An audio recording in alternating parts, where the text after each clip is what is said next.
ভয়ের কিছু নেই, উঠে এসো।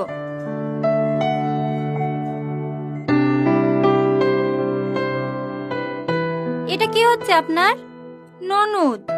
আপনার ননদ মা হতে চলেছে। মা হতে চলেছে মানে? ম্যাডাম, আপনার কথা ভুল হচ্ছে না তো? আমার ননদের তো এখনো বিয়ে হয়নি। বিয়ে হয়নি? না।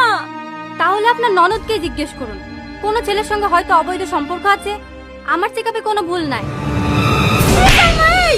কার সঙ্গে অকাজ করেছে তাই বল। তোমরা যে জামায়াতে করে খাওয়াতে তার সাথে, ওই প্রধানের ছেলে আজিজের সাথে। হ্যাঁ। এই, আমি তো ঘর লেগে লেগে ওকে জামায়াতে করে খাওয়াতো। তোর কোন সাথে প্রেম করতে বলেছে নাকি? যা বাড়ি যা। কত হলো ম্যাডাম? 220 টাকা। এ আজিজ, মেয়েটা যে কথাগুলো বলছে সব সত্যি?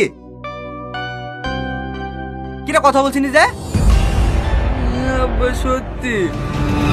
চুপ করে যাও তো, তোকে আমি এই শিক্ষা দিয়েছি। দাদা, এসব ভিখারির জন্য শিয়ানা ছেলে গায়ে কেউ হাত তোলে? যান আপনি ভিতরে যান, আমি দেখছি। এই লাও ধরো, ভালো একটা ছেলে দেখি বোনের বিয়ে দিয়ে দাও গা। আজিজ, আজিজ, উনি এসব কি বলছে? তুমি কি আমাকে বিয়ে করবে না? হ্যাঁ, তোমার কি মাথা খারাপ হয়েছে? তোমার মতো মেয়েকে আমি বিয়ে করবো? ও দেখো আঙ্কেল 2 লাখ টাকা দিছে, অন্য জায়গায় বিয়ে করে ফেলো গা। আর হ্যাঁ, বাচ্চাটা নষ্ট করে দিও।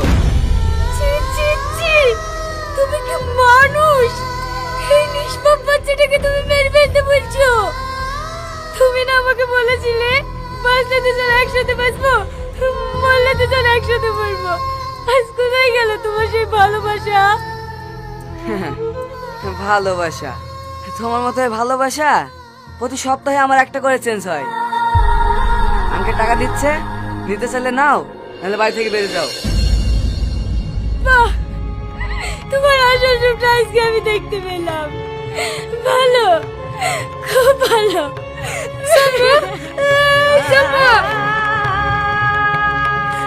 টাকা কি হলো, টাকা নেবে না? না, আজ আপনার হাতে ক্ষমতা আছে বলে যা খুশি তাই করছে। কিন্তু আর কতদিন টাকা দিয়ে মানুষের মুখ বন্ধ করে রাখবেন? আমি আজকেই থানায় যাব। থানায় কি করবা? পুলিশে তোমার কাছে নেবে নাকি? টাকাগুলো নিয়ে চলো, তাও মনের একটা ভালো জায়গা পেয়ে যেতে পারবা। চলো।